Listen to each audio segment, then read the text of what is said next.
Breaking news. Welcome to today's headlines.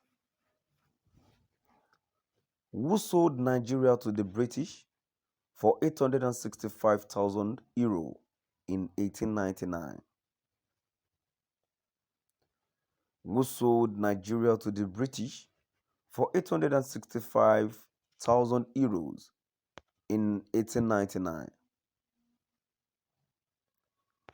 To my dear listeners, from wherever you're listening from, please stay tuned as I read today's news. This is the history of the First Oil War, which was fought in the 19th century in the area that became Nigeria. All through the 19th century, palm oil was highly sought after by the British for use as an industrial lubricant for machinery.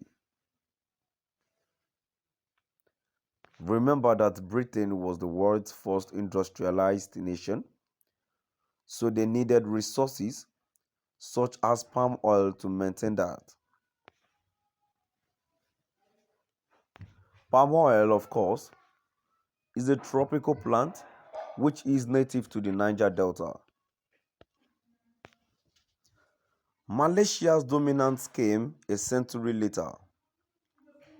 By 1870, palm oil had replaced slaves as the main export of the Niger Delta. The area which was once known as the Slave Coast.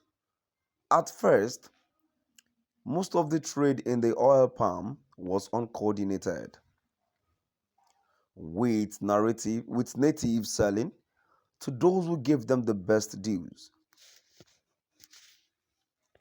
Native chiefs, such as former slave Jajar of Okpobo, became immensely wealthy because of oil palm. With his wealth came influence.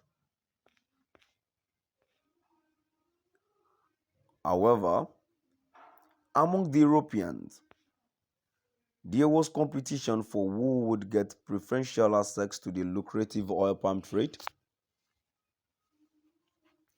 In 1879, George Goldie formed the United African Company, UAC, which was modeled on the former East India Company. Goldie effectively took control of the lower Niger River. By 1884, his company had 30 trading posts along the lower Niger. This monopoly gave the British a strong hand against the French and Germans in the 1884 Berlin Conference. The British got the area that the UAC operated in included in their sphere of influence after the Berlin Conference.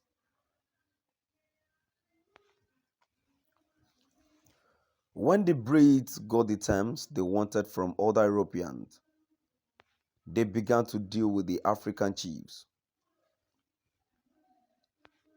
Within 2 years of 1886, Goldie had signed treaties with tribal chiefs along the Benue and Niger rivers, whilst also penetrating inland. This move inland was against the spirit of verbal agreement that had been made to restrict the organization's activities to coastal regions.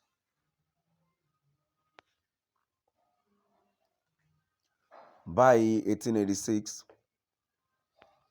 the company name changed to the National African Company and was granted a royal charter, incorporated. The charter authorized the company to administer the Niger Delta and all lands around the banks of the Benue and Niger rivers. Soon after, the company was again renamed. The new name was Royal Niger Company, which survives as Unilever till this day.